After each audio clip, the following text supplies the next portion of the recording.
За энэ одоо сүүлийн бичлэг. Тэгээд юусэн сургалтууд зарж байгаа. Тэгээд сургалтууд нь хамрагдаарай. Тэгээд би ер нь жоохон цаг зав багтаа болцсон. Тийм болохоор ер нь бичлэг оруулах гайг бодож байгаа. Одоо тийм болохоор уучлахгүйгээд тэр 1000 бичлэг оруулъя гэдэг тэр челленж байсан шүү дээ. Би тэгэд яг одоогийн завгүй байдлаараа явах юм бол би энэ 1000 бичлэгээ бараг 10 жил хийх байхаа. Тийм болохоор таарч боломж олгоод өөрийнхөө дугааруудыг арай өөрийнхөө дугаарыг бичиж байгаа. Дээрээс нь залуужуулах бичлэг гэдгээ болоо зөв сургалт 94 98 30 58 өөрийнхөө дугаарыг бичиж байгаа. Тэр дугаарлуу залгаарай. Энэ дугаарлуу залгаад утсаа авахгүй байвал би жоохон завгүй байгаа гэсэн үг.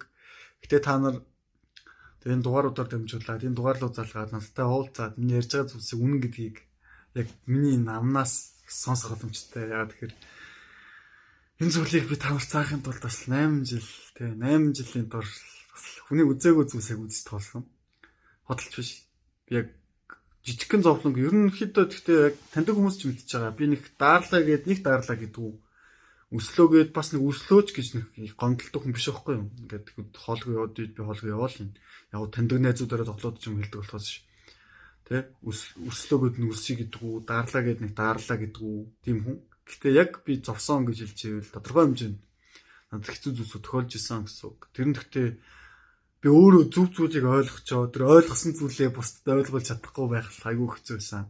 Тийм болохоор та нар одоо яг энэ цаг өөрчлөгдөж байгаа болохоор миний ярьж байгаа зүйлсийг жоохон сонирч юм шиг сонсогддог тий. Би та нарт илүү хурдтай амьдрах боломж байна гэж хэлдэг. Бид нар өөрсдөө таних боломжтой байна. Жинхэнэ буддын шишин гэдэг чинь арай өөр зүйлүүд юм байна гэх мэтлэн заадаг тий. Энэ зүйлсийг галзууч юм шиг сонсогддог зүйлсийг яг үний юм уу гэдгийг нэрээ дуулзаад шалгаад үзээрэй. Би та нарт энэ боломжийг олгож байгаа. Тийм болохоор энэ боломжийг бити алдаарай. Ийм боломж ер нь өөр байдгүй хаа. Та нар өөр газар, өөр сургалтуудын үн тарифыг хараад үзээрэй. Үнэхээр үнэтэй. Тэгээ одоо ингээд ер нь та нар ингээд гараад нэг хоолнд ороод үзье. Ганцаараа нэг 20 хэдэн мянгад баг хооллох хаа. Энд ч баг нэг хоолнд орох мөнгө.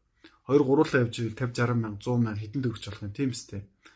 Одоо ингээд гадаад тэг гараад хэдэн саяарч хоол идчихдэг хүмүүс байна. Би тэр хүмүүст биш зүгээр энэ монголчуудын би та нартай адилхан амьдардаг хүн баггүй юу?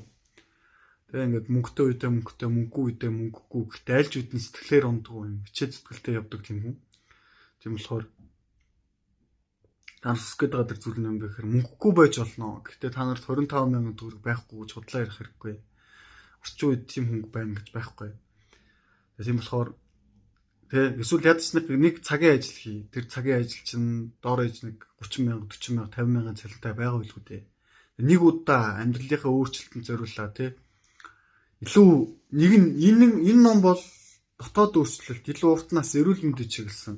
Энэ бол эд материал тий. Эд материал эргэн тойрны удирдах харилцаа чиглэсэн.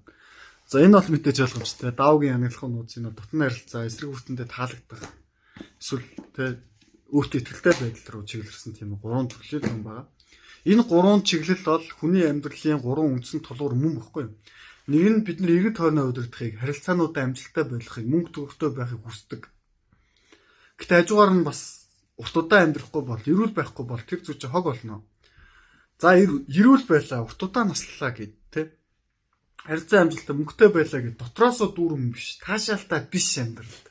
Таашаалтай амьдралыг яг юу авчрах юм бэ гэхээр шууд дотны харилцаа авчирч чаддгүй гэж магадгүй. Гэхдээ дотны харилцаагаар дамжуулж авч байгаа таашаал гэж болно. Эсвэл дотны харилцаагүй мөртлөө өөрөө өөрийнхөө дотоод эрчмийг өдөртөж сурах. Тэ? Энэ зүйлсээр дамжуулаад яг бүрэн гүйцэд амьдралыг зогсоох боломжтой юм аа. Тийм болохоор та нар яг энэ боломжуудыг бити алдаарай. Тэг хамтдаа хичээ. Миний дугаар руу заавал залгаарай. Би заримдаа авахгүй ч магадгүй. Гэхдээ би заавал буцаад залгах бол намлая. Тэгээ бүгдэнд нь амжилт хүсье.